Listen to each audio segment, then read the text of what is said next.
The pre-release weekend for Monarch is finally over, man, and I went hard at it, and I went fast. I'll tell you what, man. I went to all three of my pre-release events, and they were a blast. It was just such an epic time to be in Flesh and Blood for the Monarch set. It was just truly fire. And at the beginning of this, I want to tell you, overall, my experience of how I perceived everything, right? And then at the end, if you care, I'm gonna go over me personally, how it all went, play by play, day by day, and all that kind of stuff. But first off, as an overview, I've never played in one of these events, so that's kind of my perspective. I've never played in sealed at all. I've never played in a pre-release, so that's kind of my experience.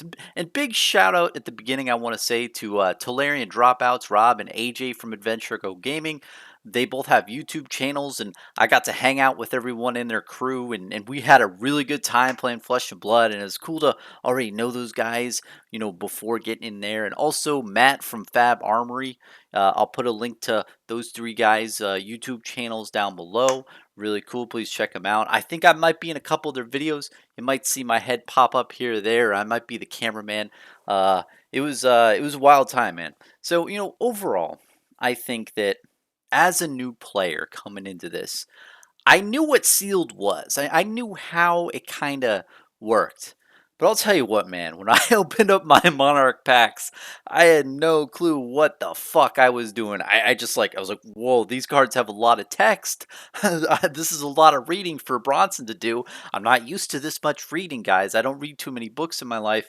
And that is one thing that I took away. But honestly, when I opened those packs, I wasn't looking at the text. I'll tell you what. At first, I was looking at the artwork. It was beautiful. It just blew me away. And if I really had to equate it to any of the Magic the Gathering realm, it was the Urzas, I think. It was an Urzas type feel, where the stuff before it was good, but then you got that block that just really knocked it out of the park. And just that's how I kind of felt. It was just like, oh yeah, you think this is really good? Here, hold my beer. And it was a hold my beer moment for the game where it just ratcheted up. Like the artwork itself specifically was just on another level, honestly.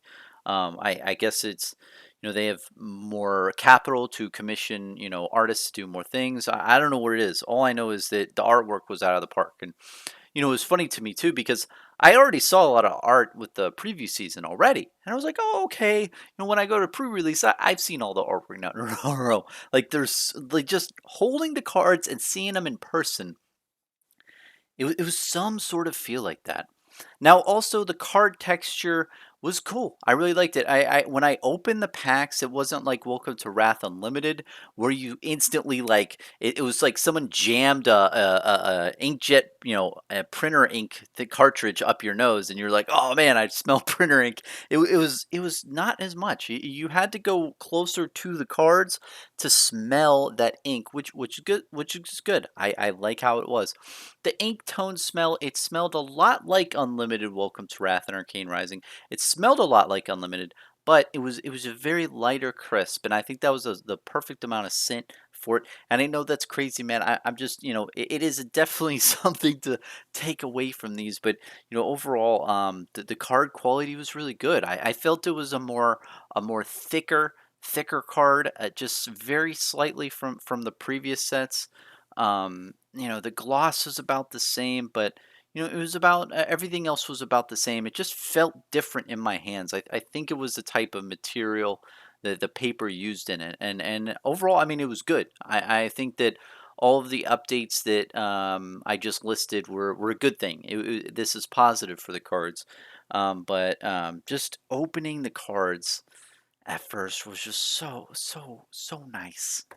It was just so nice, and you know after I opened the cards and I laid them out, I found that sealed was a lot easier than I thought in the fact that you have different piles that you put the cards down. So you put a bunch of the generic cards in one pile, and just being a novice player, all you have to do is say, okay, this is all my generic cards. Well, I can just use all these in my deck, and then you pick your hero.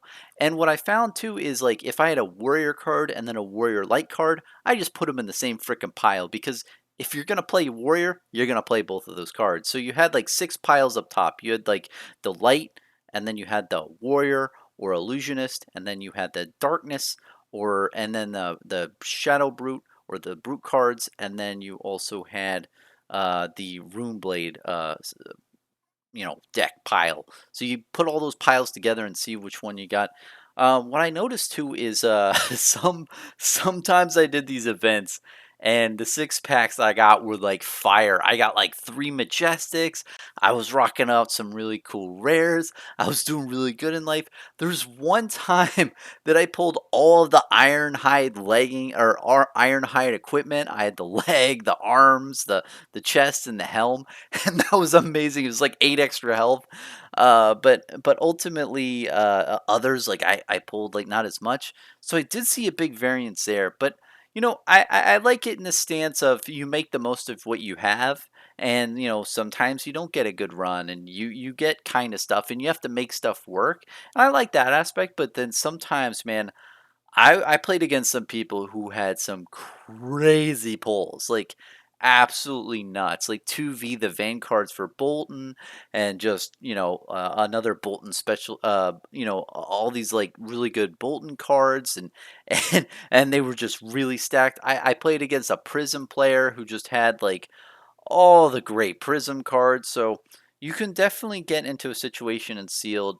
The one drawback I'll say is you can get in situations where you just pull like dog shit and you're not really able to compete at a level that you could, and when you go against those crazy decks you're like like like what the heck. But at the end of the day it's all fun, and this is a pre-release weekend, everyone's just having a good time, and the point is opening packs and putting cards in decks and hanging out with people. It's not to winning is kind of a vestigial type of thing, which is cool.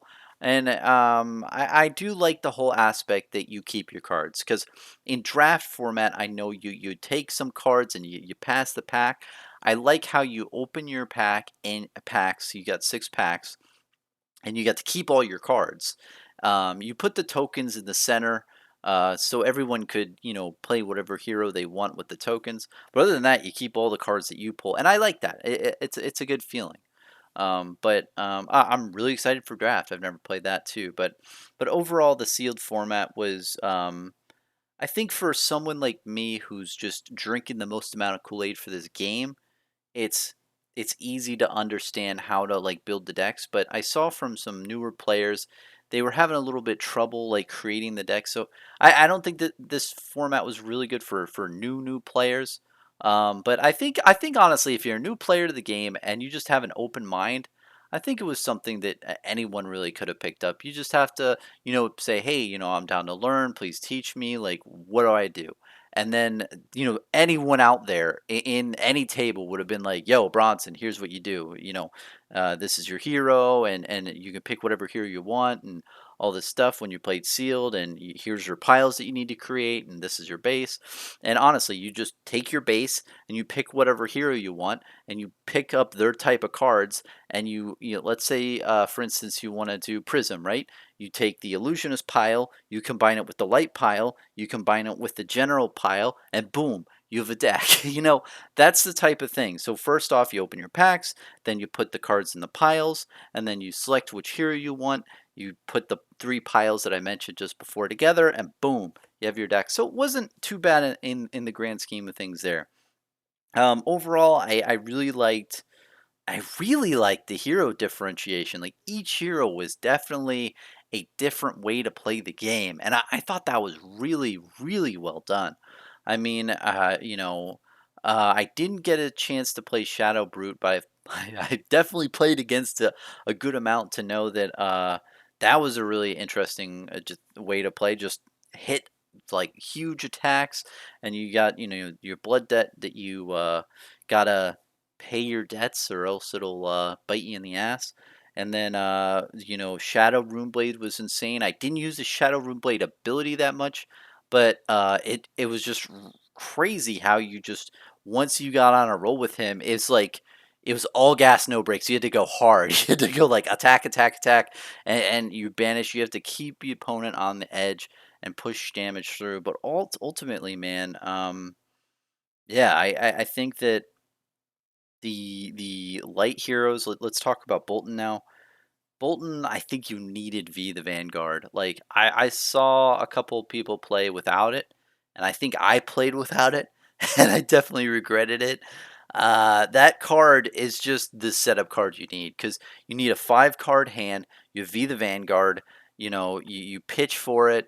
You play V the Vanguard, and you put some light cards in your soul. And when you do that, it synergizes perfectly with Bolton. That's all I have to say. That card is what Bolton is supposed to do for 100%. It just synergizes with 3 different things, and it lets you attack with your hammers multiple times. It's just nuts. And I think that card was definitely in play. And Bolton seemed very combo esque, where you wanted to wait that turn for V the Vanguard with some really hot light cards in your hand, so you could just go like 20 damage in a turn, or maybe 18 or something. It was just nuts when I first one guy. And then Prism was very interesting to me because I thought the tokens were good at blocking damage, and I thought that was the main point. But ultimately, I think the main use was attacking with the basic weapon. And what you do is you have 2 blue cards in your hand, and you have like 1 card that's like a 7 attack, or maybe a 5 attack, like they cost 1, right? And what you do is you pitch the 2 blues, create a token, then you attack with the token, so it's 4 go again, right? And then they usually block with 2 cards, and then you attack with the 7 for 1. Or you attack with a go again for 2, and then a 0 cost, for 3. And that just puts out, like, you're trying to get out like 12 damage in a turn. And once you do that, if they block all your stuff, then you're good, cuz your token won't take any damage, cuz if you take damage, that token's gone. So when you create the token, I think it's cool to have a really big power turn, cuz then guess what happens after that? They draw up, you draw up, power turn again. You hit them with a 4 again, and then you just, wreck face with a bunch of stuff. And I feel that Prism is extremely strong. That's how I feel like the power turn is with her and her weapon.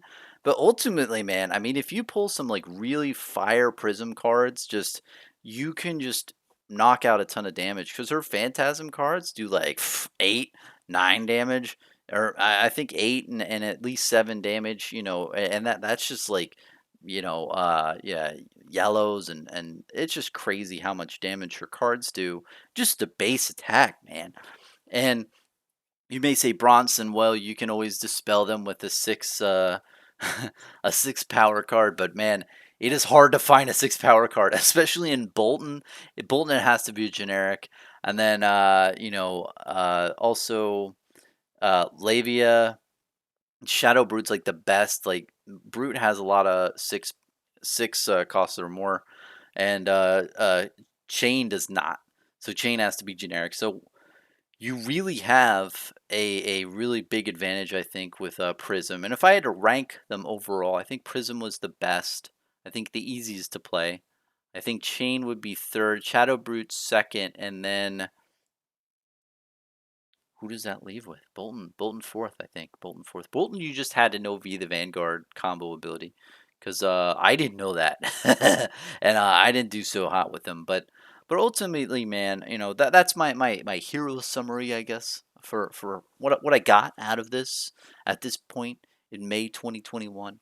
But yeah, overall, it was great. The events were all run very well, and here's the crazy part, man, is that in Flesh and Blood at this point in time, it is just beautiful to me that literally everyone's paying like $32 a pop to be in this event. And then, like, literally, you're pulling packs, and literally, you're like, oh, that guy got a $500 card. Oh, that guy got a $200 card. Oh, that card's $60. Some foil majestic. There's money being made everywhere. And then, not only that, after each round, there was a playmat that was being raffled off. And then whoever won that playmat was like, oh, $250. Winner right there. It was literally like a freaking casino out there. And I know you're like, Bronson, come on, man. This is a game. We're supposed to be players here. I'm like, dude, I'm a collector. Sorry, I'm a collector, and that's how I see things sometimes. And I think there's beauty in it in a way. I know it's callous and a little cold, but it's beautiful. Honestly, because I've heard from other players, other TCGs, many various different TCGs, they play cards in pre-release or other events, and then the cards just lose value and nobody cares anymore. With Flesh and Blood, it's just cool how it's a game where just money's being generated everywhere, and you can be in a cheap event for $32, and you get more than enough value. You will at least get the value you paid out of it, like almost guaranteed. So yeah, it was just a really cool aspect there, the financial value especially. I mean, especially if you got big pulls, man. I mean, I've heard of things, and I mean, I won't go into detail with that, but you could make like incredible bank from these events. I mean, I myself, I was very lucky at the collective. I was a winner of a playmat as well, and I was so happy when I got this, man. Oh man, it's just a really cool playmat. I mean, the artwork on these things is just gorgeous, and it's like there, and then I was like, oh, awesome, like. And honestly, for me, I'm not gonna sell it. I love it. This stuff is gold to me. But even if you're just out there and you just want to pay for your hobby, you could definitely do that. I mean, $300 goes a long way. That's another, 9 pre-release weekends or nine different sealed events. So it's definitely great to have that going there. And overall, man, it was just the people in the event. Let's talk about the people. The people were awesome. And I knew a lot of people ahead of time. I was very fortunate. I've been talking to a lot of people from the Tolarian Dropouts crew and also the Adventure Co gaming crew. I've been talking a lot in that group pools already. So when I got to the events, I already knew people, and they were like, "Oh, hey, what's up, Bronson!" Exclamation point, and you had all these people, and it was a really good time. And let me get into that, but just overall, just the community itself was amazing. Just very cool people, very nice people, and it was a huge success. I mean, all the places that I went to, I went to the Collective, I went to Kitchen Table Games, and then I also went to Cloak and Blaster, and each event, I mean, was just packed with people. I mean, I believe each event was like at the limit. So it was a very, very popular event, and overall, they all went smoothly, raffled off prizes, and it was a really great event for Flesh and Blood. I mean, the Monarch was just a game changer. It really was, and everyone I talked to was saying the same thing, that they was just blown away by how good the product was. It was just such a great time, and I'm so glad I went hard at it. I was double thinking. I was like, can I do this? I don't know if I can make three, but I did three, and each one, man, was just completely epic. So, let me take you through the ride of that. And so first off, Friday, I went to Cloak and Blaster. And Cloak and Blaster was really cool, and I drove out there. It's near the UCF area in Florida, and it's this really cool bar place. It's like a bar, a gamer's bar, and then they also had this really cool upstairs room where they have all these like tables for people playing trading cards. So I went in there. I was a little confused at first. Then I went up the stairs and I saw everyone out there, and I was shocked honestly. I was like, oh, there's probably gonna be like 20 people here. It was like I don't know, 30, 50. It was nuts. It was a really good turnout. Matt Heffelfinger from Fab Arsenal. I've talked to him a bunch. Really good friend. Again, he's Fab Arsenal. He TO'd the event. He was a tournament organizer. It was really cool seeing him in his mode. He's like, "All right, Flesh and Blood players," and it was just he had this really cool aura of confidence that I hadn't seen before. So that was neat. And then just meeting all the crew. And what's cool is Rob from Tolarian Dropouts. I haven't shown this yet, but he gave me this mat, and I felt part of the Tolarian Dropouts group. That was really cool, man. I'm definitely gonna play with this mat more. Like I've never gotten a free mat like this from anyone. That was really badass of him. Like he didn't have to do that. So yeah, man, this mat was really cool to get. And he he gave a bunch of other people in the Tolarian Dropouts thing. crew like these mats, so it was cool how people were matching and stuff. But overall, I had a lot of fun there.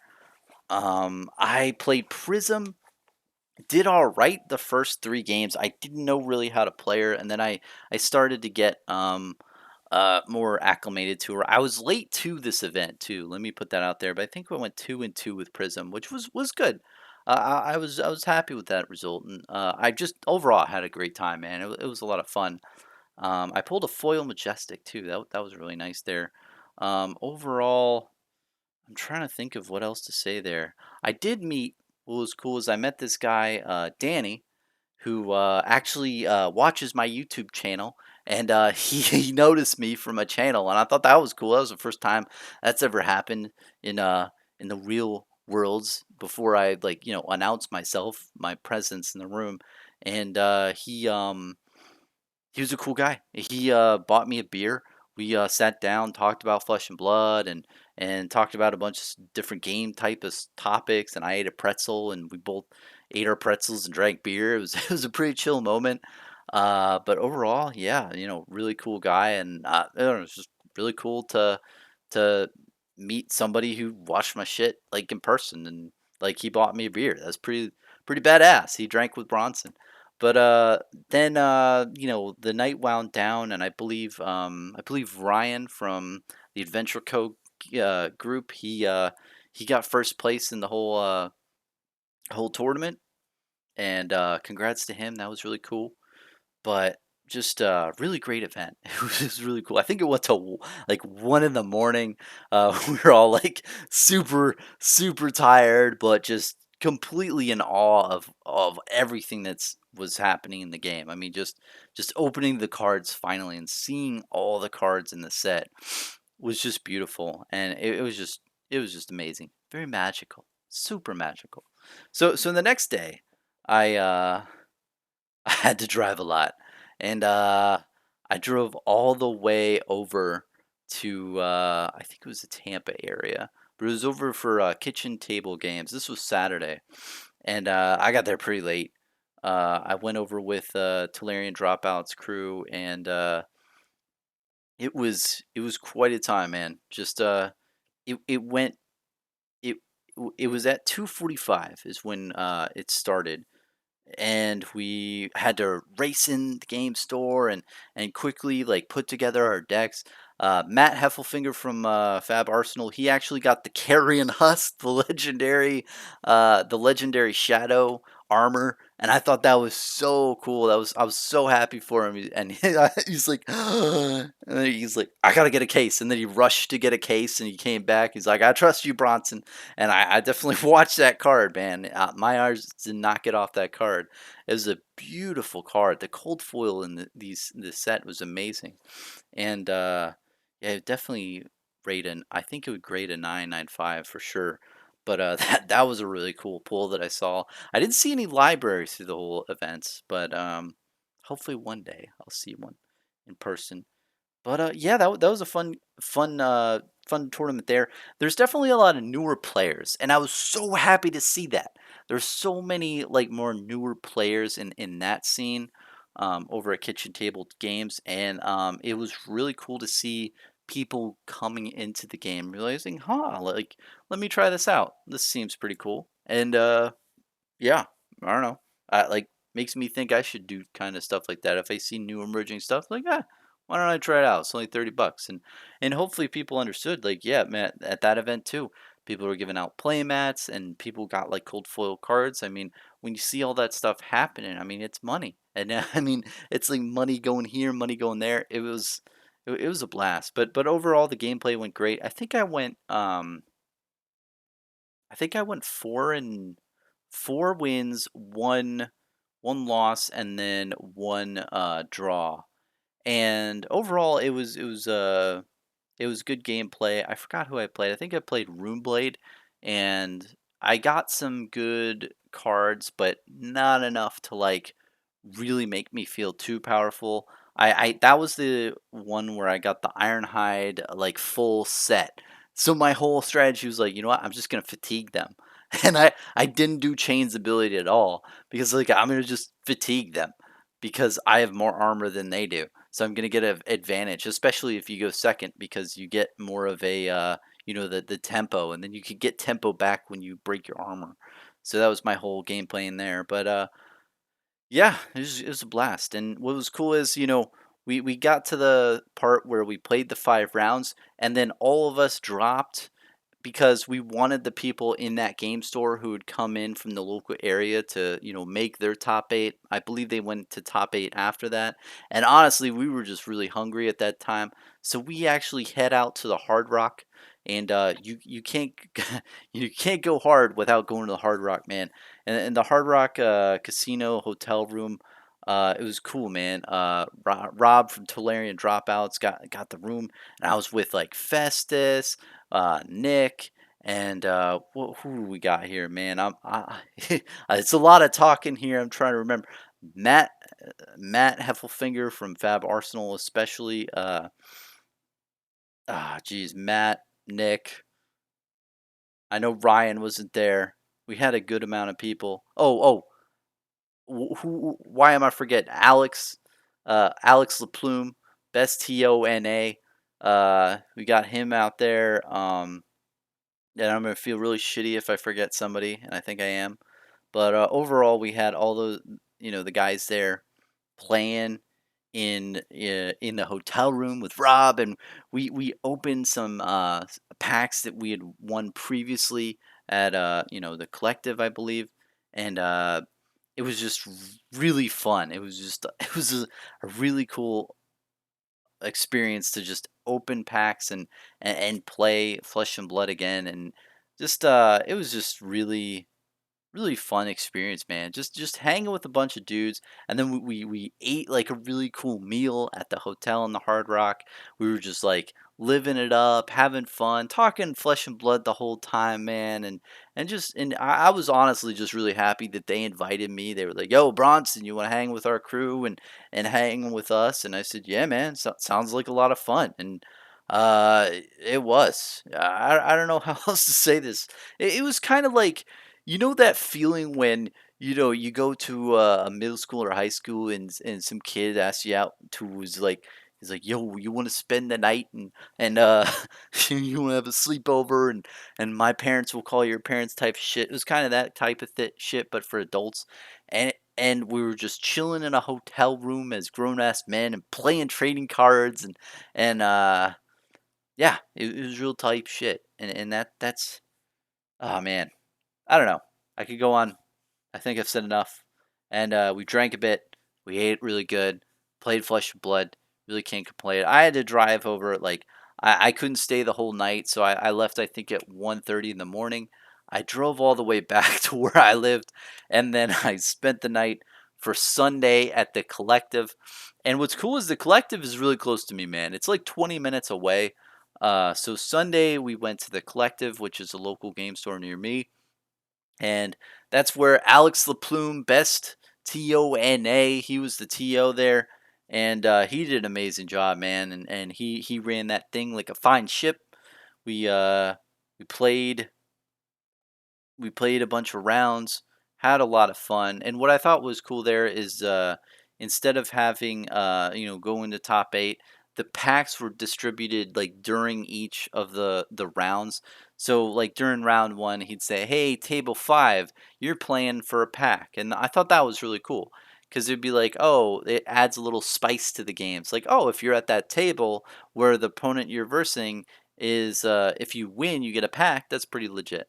So I thought that was a really cool method, and of course those playmats were raffled off, man. People win those $250 every every round, and it was a really cool experience, man. That place was awesome too, because they also gave really good prize support, and on top of that, there's like this punch card program that they gave people 3 stamps just for doing this pre-release weekend event. They didn't have to do that, and they're handling the product very well. They're going to do different tournaments the next couple weeks with Monarch First Edition, and I don't want to get into the specifics. It's kind of hard for me to explain, but all I can tell you is that they're allocating their product very well, and they're giving it out to a lot of new people coming into the game. and also, people who have been in the store for the long run. They're doing things very responsibly. Um, and overall, I've talked a lot here, man. It's a bit. And overall, I just want to say I had a fucking blast. It was a great time being in all three events, and like I said, it was just cool hanging with guys that I met online, and just instantly like, oh, like I had talked to these fuckers before this, but I never seen who they were in person. They kind of had an advantage over me. Like I'm just one guy, and and they've seen my ass like all the time. Probably like they just like watch one YouTube video. It's like, oh, that's what a Bronson looks like. I didn't know what any of them look like, but I like when they talk, I'm like, your voice sounds really familiar here. But yeah, man, just all the guys hanging out was a ton of fun. This set was just so beautiful. It was just everything was good, man. The art, the lore, the whole like vibe of it, the whole angels versus demons, light dark, everything was just so well done. It was so beautiful. But I think that ends it for me. And honestly, I'm really happy that it went good, but it went too fast, man. I almost wish it was here again so I could just have that experience. And I guess we'll have that with Kingdoms, and I definitely can't wait for Worlds.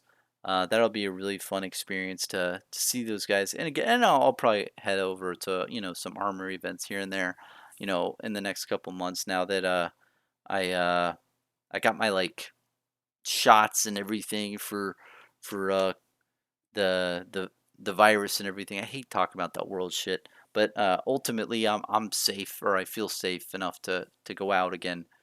So that's a thing. But ultimately, yeah, man, it was a ton of fun. Can't wait for the next big pre-release weekend. And if you've listened to my ass this far, man, you gotta try it out next time you have one, no matter where you are, and even if you don't know the people there. I mean, it's just you meet people, and not only that, it's a really cool thing to be a part of. Even these local events, even armory events, man. There's just prizes and nice stuff there too. So ultimately, I definitely wanna be in those types of things, and I can't wait to play draft. That'll be cool. As long as I have crappy pulls and well, as long as I got like one good card in a pack, and it's like, oh, that's mine.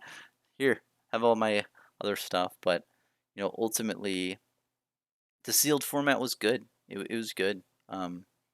Yeah, enjoyed it. I think it's definitely for the type of player who's good at deck building or likes that kind of stuff. But honestly, it's not really as much of that because you barely have enough cards to make a deck with certain classes sometimes. So honestly, it's really just like it's not really much of a deck builder. It's really just like you pull the packs, you pick your class that has the best cards you think, and then slam it with the generic cards, and then you might have like 5 to 6 card window to where you could like either keep or remove. But that's not really much of a window, especially when I mean, it is when you have 36 cards to what to pick or what to remove. But in the grand scheme of things, I don't think it's as important as, just playing the fucking game and how well you're good at playing the game. So there's that aspect. But yeah, overall, really liked it. Really enjoyed the weekend. And I know I've plugged them a lot, but I definitely want to give a shout out again to, Adventure Co Gaming and Rob at Talarian Dropouts. Really cool guys, and Matt from Fab Arsenal, and all the guys that I hung out with. You got even people that I forgot to mention like Steven, and you got Ryan and Nick and Festus and Alex, and just all these guys, man. Just really fun to be there, man. And please check out the YouTube channels down below. Again, my ass might be in those videos, who knows, but just really epic times. Had a blast. So yeah, thanks for watching, man. Peace.